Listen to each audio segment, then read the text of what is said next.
Brad, you've written one or two things about religion and God. Stephen, so have you. This is maybe where there might be a bit more divergence. It'd be interesting to find out. First of all, Brad, I'd like to ask you the same question I'll ask Stephen, but if you could answer this first, Brad. The language of religion and God, can this be helpful in communicating Buddhist principles and practice to people in the West, in modernity? I think it's a really interesting question, and that's why I wrote that book, There Is No God and He Is Always With You. Uh, I I don't know. As I said before, I didn't come up with a religious upbringing. So the only sort of religious upbringing I ever had was started with Zen, and Zen traditionally doesn't use the word God. You know, it's not really part of the Buddhist tradition at all. And it kind of, you could even argue that that Buddhism, at least as far as it stems from the older Indian tradition, rejected the very notion of God, at least a personal God who sits up in the sky and does things, and and created the universe and all that. On the other hand, Tim had grown up in a Catholic family. Nice. Tim McCarthy is his name, so it's a nice Irish Catholic family. I think his parents actually came over from Ireland, so he had that upbringing behind him, and he would use the word God, but he would use it in a funny way that I wasn't used to, because it no longer referred to that concept of the old man on the throne in the sky, or anything like that. It was more like something much more open, that God could be. And so I liked that. I liked having some kind of notion of God, although it wasn't the traditional notion of God, at least as far as I had grown up with. uh, Nishijima Roshi would talk about, he would say the universe is God and God is the universe. He was Japanese, so his approach to anything like that, of course, the Japanese don't have a strong monotheistic tradition. So his understanding of it was somewhat similar to that. The the uh, the reason I wrote that book, There Is No God and He Is Always With You, was because I'd felt that I'd encountered this among Western students of Buddhism, this hard rejection of anything religious, or any idea of God. And a lot of people seem to be very attracted to Buddhism because it because they perceived it as rejecting God. But when I read things, there's a certain passage that I refer to probably way too much in Dogen's Shobo Genzo, called Inmo. And Inmo is a Chinese word that just means something or it. And sometimes it's translated sort of somewhat pretentiously as suchness or thusness. I mean, that's nice, but I think Nishijima Roshi preferred to just translate the word as it. But the it he's talking about in this chapter, if you think of it in that way, he could be talking about God. He's talking about something that exists within this universe that, for example, he says, we are the eyes and ears with which the tools that it uses to perceive itself, and things like that. Uh, and I thought, oh, well, in a way, that's not exactly the same as rejecting God, because often when people talk about atheism, they're talking about this kind of hard materialist view of reality, in which anything beyond what we can perceive with our senses and measure is completely rejected as being just nothing but fantasy and not worth considering. And I think Buddhism isn't quite, at least my take on Buddhism isn't quite like that. But having said that, one of my favorite books of Stephen's is Confessions of a Buddhist Atheist. So it's been, I was talking about this on my video channel, and I had to check, and it's been 10 years since I read the book, so I can't remember exactly what was in it, but I remember really liking it, and really liking that approach, because sometimes I feel like atheism is almost as vague a term as the term God. If I say I believe in God, what does that mean? You know, it puts an idea into somebody's head. Oh, he believes in God, so he must believe, you know, X, Y, Z, but maybe that's not what I mean when I say I believe in God.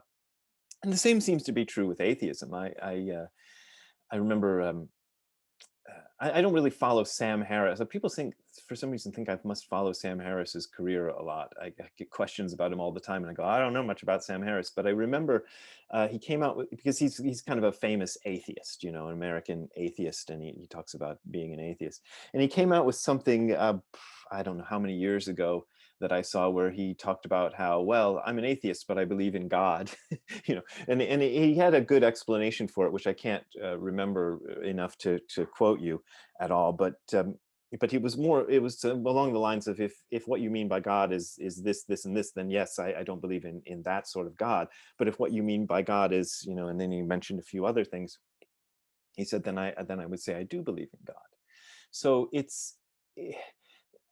so for people who are comfortable with talking about God, maybe it's a useful thing to put it in terms of God. I noticed some of the early Zen teachers to come to America would talk about God, and that's where the quote I used, the title of that book is "There is no God and He is always with you," and that's taken from Joshu Sasaki Roshi, who was one of the first Zen teachers to come to the United States, and he would phrase things in terms of God, but he would put it in this paradoxical way. You know, there is no God and He is always with you, to kind of get people to look at God a somewhat different way than they might have been used to.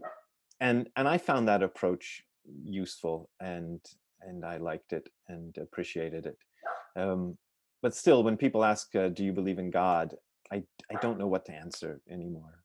I used to like to say no, and then for a while I liked to say yes, and now I'm kind of like, I don't know what to say. So I just hope nobody asks me that question, because if you do, I'd have to come up with an answer.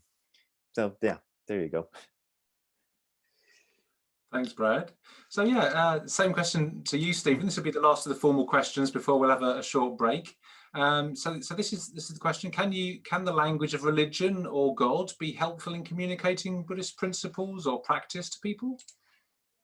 Well, my short answer would be probably yes.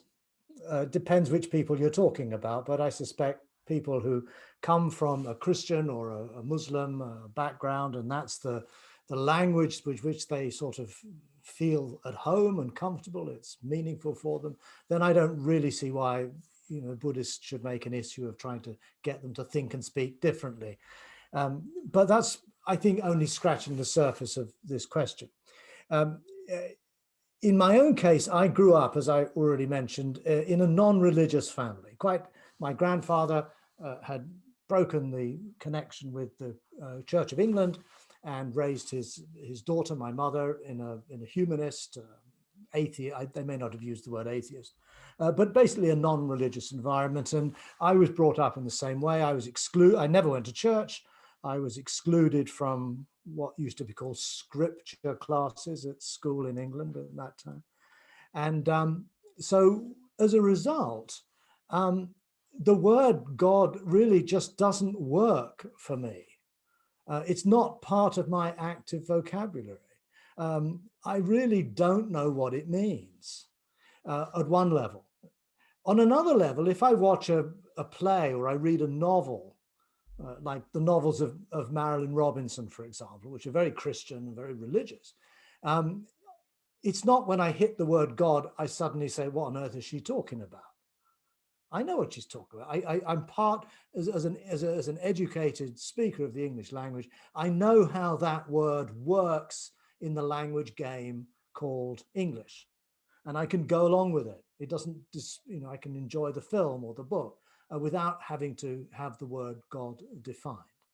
So in that sense, I have to acknowledge that that's part of the cultural environment in which I grew up and which I live now. But as a teacher and as a writer and as a thinker and as a human being, the word God simply doesn't play a role in my life at all. And I can find no, as a translator of Buddhist texts, for example, I've never found the need, I've never found the need for a word that I find in the Buddhist tradition that would call upon me to consider using the word God as a translation. In other words, the Buddha was able to teach the Dharma, as many generations of Buddhist teachers after him, without ever having the need to use a word that we would translate as God. In other words, the Dharma can function as an ethical system, as a philosophy, as a contemplative discipline, without simply, with no need to use a word that we would translate as God. So it's unnecessary. And Brad referred to this book I wrote called Confession of a Buddhist Atheist. And I make it clear there that by atheist, I simply mean we don't need the word God in order to speak about the things that matter most to us. And that's the case with me. I can say what really matters deeply to me as a human person never requires me to use a word like God at all. So in that sense, I, in my own work, in my own writing, feel entirely comfortable with being able to dispense with that language altogether. And I know that makes the Dharma accessible to people who are struggling with the question of God. Maybe they've lost their faith in Judaism or Christianity or Islam, but still feel there's something in their lives that is spiritual. There's a deep existential questions that still come to the surface, and they're looking for a language in which to be able to articulate those questions, to be able to develop a life, an ethical life with a coherent discourse. And Buddhism offers them one that simply can do without the word God. On the other hand, I've also spent time, I've been quite influenced in my work by Christian theology, particularly the theology of Paul Tillich, more recently of the English Anglican theologian Don Cupit. And here you find people coming from, very, developed theological training. They're both priests within their respective churches, and yet Don Cupit writes this book called Taking Leave of God. One of his colleagues in New Zealand, Lloyd Gearing, calls Christianity without God. And you look at Tillich's definition of God, and God is the groundless and creative ground of being. And I can understand that. That's okay. It sounds a bit like shunyata and dependent origination all rolled into one. It's quite okay. I find Christian mystical writing, Meister Eckhart and others, Cloud of Unknowing. Again, they're using the word God in such a way, in such a different way, a mystical way, that I can kind of go along with it much more easily, although personally I wouldn't maybe adopt that language myself. To me, the term that is perhaps central in this area of life that I do use, and that is the word mystery. That I think that is an important term. And again, there may not be exact Buddhist equivalents for that. But for me, life is something that is profoundly mysterious. It's something that we cannot grasp in any kind of final or fixed way. Going back in a way to our first question about truth and reality, we're actually meeting the same issues from a slightly different angle here. And I wouldn't want to lose that.